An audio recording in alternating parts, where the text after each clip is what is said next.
Assalamualaikum warahmatullahi wabarakatuh. Perkenalkan, nama saya Ahmad Haryadi dari kelas 5A FTI Nonrek Banjarbaru.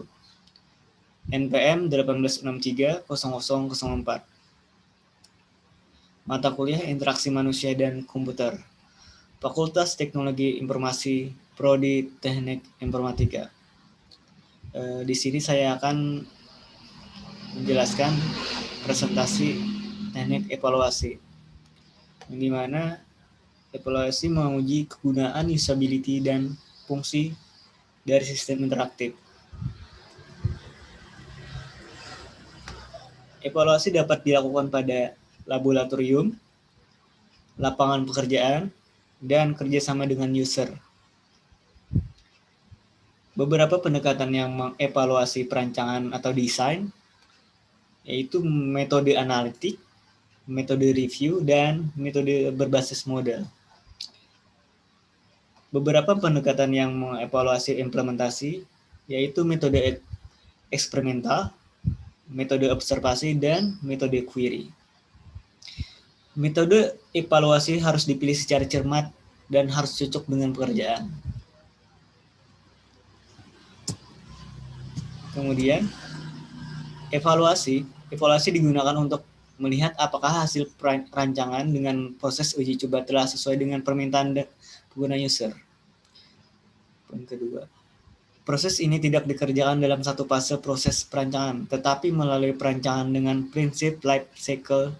Dengan hasil dari evaluasi dikembalikan untuk memodifikasi perancangan. Lanjut. 3 tujuan utama dari evaluasi.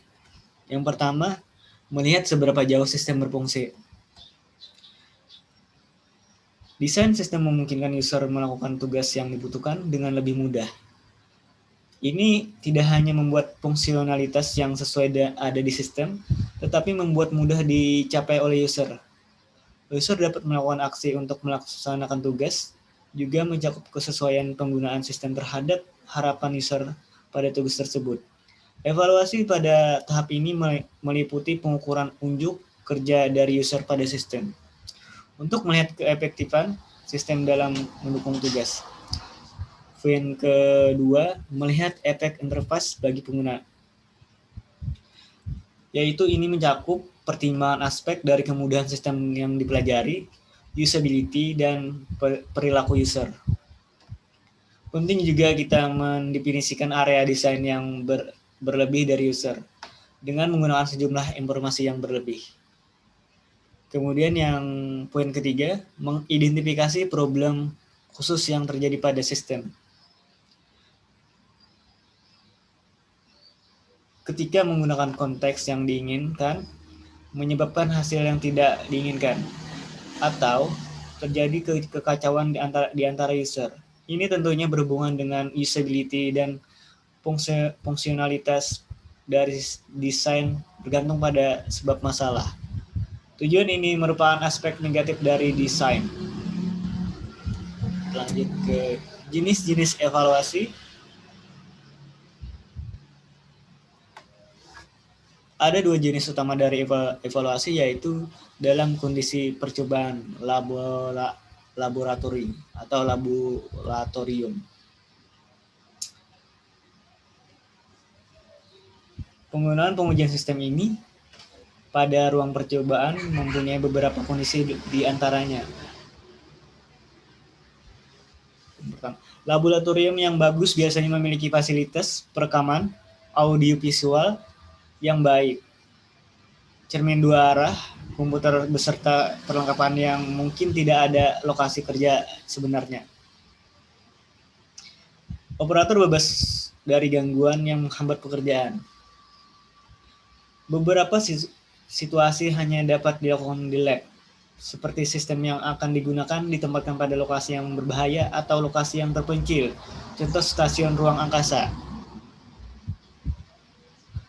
Poin ketiga, dalam memanipulasi situasi untuk memecahkan masalah dan melihat sedikit penggunaan prosedur atau membandingkan seberapa alternatif perancangan dengan situasi yang sebenarnya. Poin terakhir, situasi pada laboratorium tidak dapat menggambarkan situasi ruang kerja sebenarnya, dan terdapat beberapa orang yang tidak bisa bekerja pada kondisi di laboratorium. Kemudian jenis yang kedua dalam kondisi lokasi kerja sebenarnya yaitu lapangan. Pada kondisi lokasi kerja sebenarnya atau lapangan, penggunaan pengujian sistem ini pada lokasi kerja sebenarnya mempunyai beberapa kondisi diantaranya. Yang pertama, tingkat gangguan yang melebihi ambang batas, tingkat pergerakan yang besar, dan interupsi yang tetap, seperti panggilan telepon menyebabkan observasi ini sulit dikendalikan atau dilakukan. Situasi yang lebih terbuka antara sistem dan pengguna, di mana kondisi ini tidak ditemukan pada kondisi di laboratorium. Yang terakhir, diantaranya, observasi pada lokasi kerja sebenarnya lebih baik dilakukan daripada di laboratorium.